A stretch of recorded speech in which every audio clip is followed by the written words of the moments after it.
Nate Ryan, NBC Sports. Alex, given how Hendrick has run at other tracks this season, is this a real opportunity tomorrow night for you guys to maybe get the win and make the playoffs? Given that at other tracks, you guys really haven't contended as much for victories.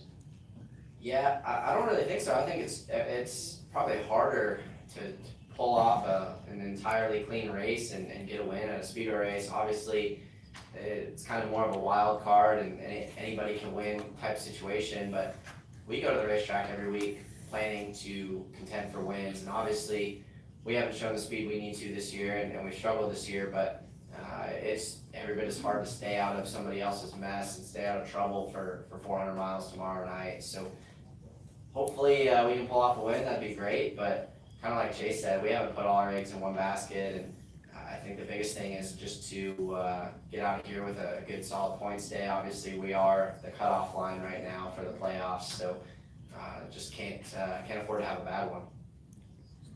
Any additional questions for Alex? Man, you guys gave Chase way more questions. Hurts my feelings. Nobody likes me. I wish people liked me as much as they like my dogs. Bob Parker, CSM. So I have two questions for you. The first is, we're talking about being right there on the bubble. I mean, are you incredibly nervous? I mean, when you get in the car every day now, are you looking at point standings to see where you're at?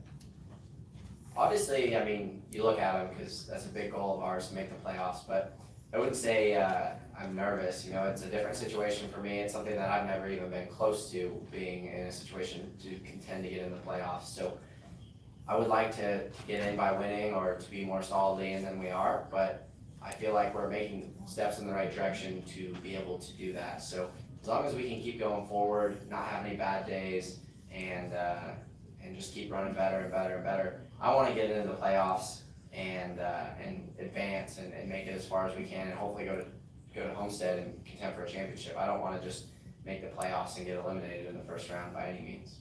And some of the drivers have said the cars are running much tighter together in the pack. Have you felt the same, and how much of a concern is that for tomorrow? Yeah, I didn't really think we had, at least I wasn't a part of any pack that I felt was big enough to really get a good idea of how the cars were going to draft. I thought my car drove fine, and I spent most of my time, I guess, at the front of the packs that I was in, so obviously a different viewpoint, but I think it'll be interesting to see tomorrow night. It's obviously typically a little bit more wild of a race, and we'll just have to wait and see what plays out. We'll go to Dustin. Dustin Long, NBC Sports. So since you didn't get as much of the practice time, how will you use the beginning of the race, or what are the things that you'll want to do the first part of the race? I guess, do you still need to figure out the car or how you approach that?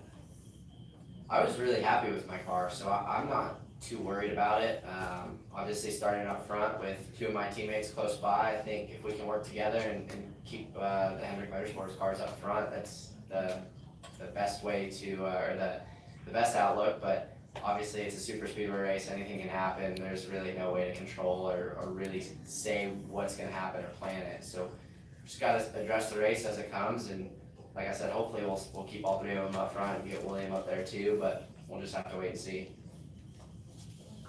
All right, Alex, thanks for joining us. Good luck tomorrow night. Thanks, guys.